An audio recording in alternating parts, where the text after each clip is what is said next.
Guess what? The US may have just caught another CCP spy. YouTube is finally taking on Chinese influence campaigns, and the EU is sanctioning Beijing over supporting Russia's war. And more on this week's China News Headlines. Welcome to China Uncensored. I'm Chris Chappell.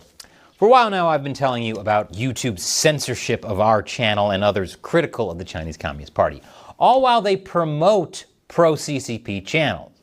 Well, that's changed. Not the censorship of the show. China Uncensored still doesn't autocomplete in the search bar. But YouTube has wiped out thousands of propaganda channels linked to China, Russia, and other countries.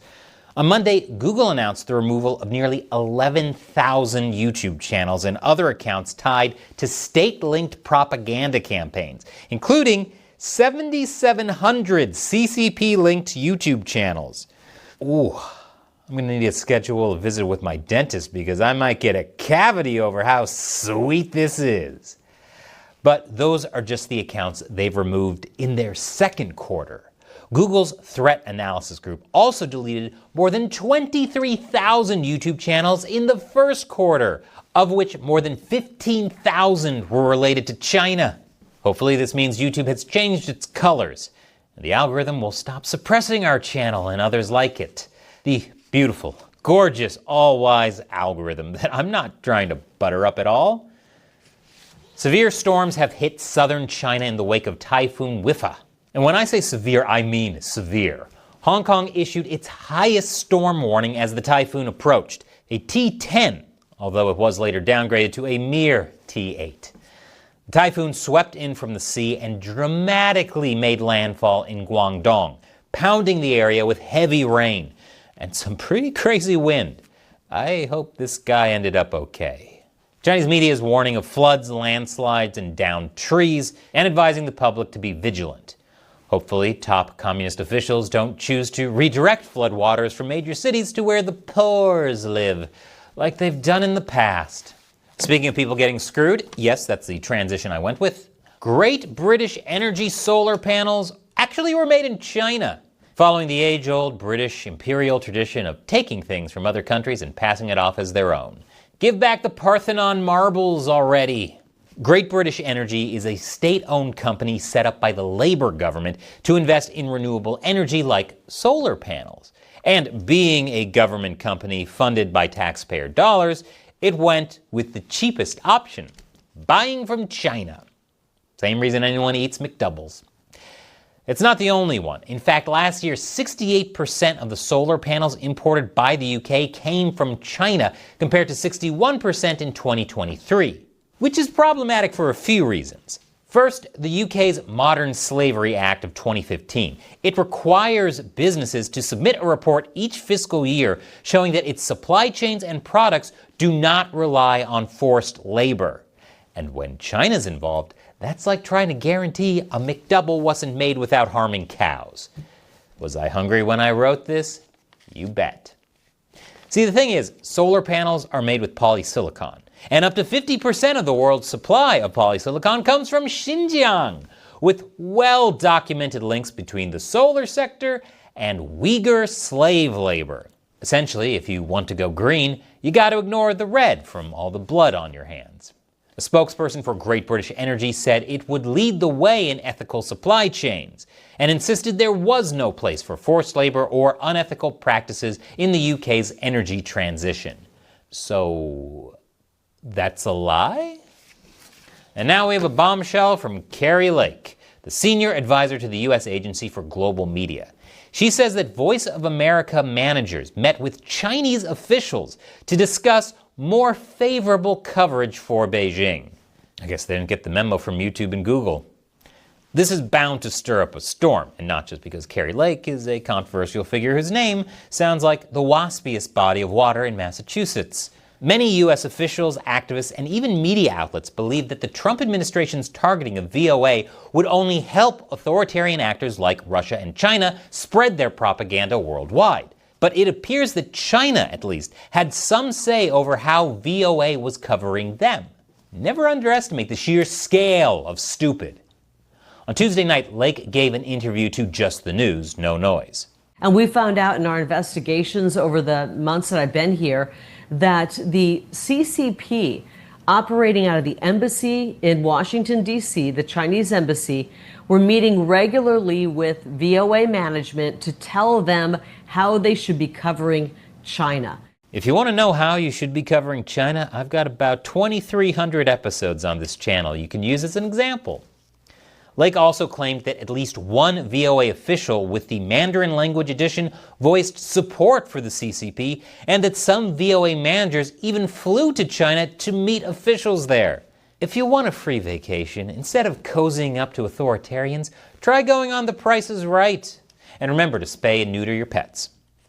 She also said that from 2009 until the end of the Biden administration, VOA used J-1 cultural exchange visas, which are not work visas, to bring hundreds of foreign employees to the U.S. to work for VOA, including over 100 from countries that pose national security concerns to the U.S. Because surely, those are the best people to tell America's story and combat hostile propaganda. And it included at least 3 employees from China who once worked with CCP-linked and state-owned media outlets. That would be like wanting to hide your affair by going to a Coldplay concert. Topical. This is entirely contrary to what VOA supposedly stands for, and why it was formed after World War II.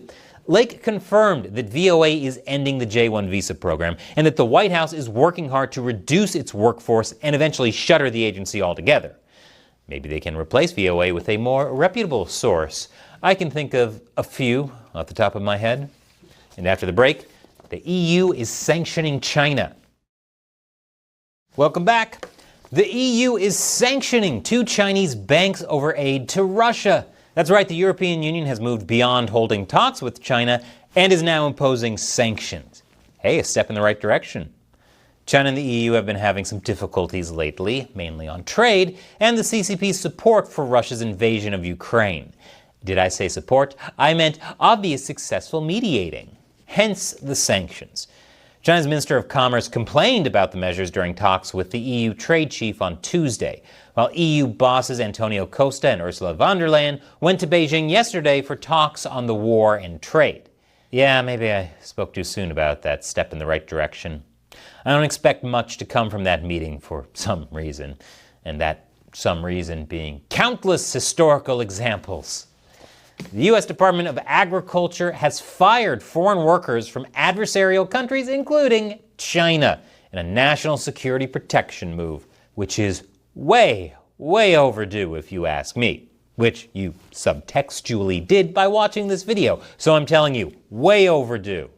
The cuts impacted 70 contract workers, including some from China, Iran, Russia, and even North Korea. The workers were with the ARS, or Agricultural Research Service, which does research on areas important to farmers, such as pests, climate change, and food safety.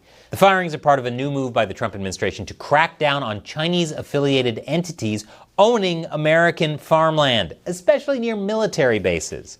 Even way overdue, I say. Speaking of stories that are repeated over and over, you're probably getting sick of, another Chinese spy was caught. An engineer is pleading guilty to stealing trade secret technology designed for missile launch and detection for the Chinese government's behalf. The man is 59-year-old Cheng Guanggong of San Jose, California, and he's a dual Chinese-U.S. national. According to his plea agreement, Gong transferred more than 3,600 files from an LA-based R&D company that briefly employed him as a designer of infrared sensors. Some of the files were discovered and seized during a raid on his apartment. The files include blueprints for advanced infrared sensors that can detect nuclear missile launches and track ballistic or hypersonic missiles along with other advanced weapons. Gong was fired in April of 2023, but kept downloading over 1,800 more files after he accepted another job at a rival company, which goes to show how important cybersecurity is, which is why we use... What's that, Shelley? Oh, we don't have a cybersecurity sponsor this week. Well, I don't have anything specific to plug here, but make sure your stuff is safe. Many of these files contain trade secrets and were marked as for official use only or export controlled. But it gets worse. According to the investigation into Gong, law enforcement found that between 2014 and 2022, while being employed with many American tech companies, Gong also submitted many applications to Chinese talent programs. Sounds like he was applying for the worst game show of all time. China's Got America's Talent. And in a 2019 email that was translated from Chinese, Gong remarked that he took a risk by traveling to China to participate in the talent programs because he worked for an American military industry company and thought he could do something to contribute to China's high-end military integrated circuits. Well, it turns out one of his talents wasn't being discreet. He was as good at keeping things on the DL as Astronomer's ex-CEO. Still topical.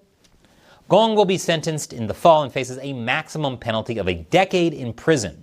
For now, he's free on a $1.75 million bond.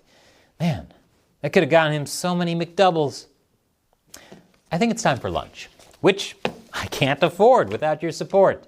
If you really want to become a China expert, click on this button and check out all the deep dives we have exclusively on our website, ChinaUncensored.tv. It's just the price of a bag of coffee, which I'll probably drink instead of eating lunch so I can keep working. Covering China has not been good for my health. Click the button. Once again, I'm Chris Chappell. See you next time.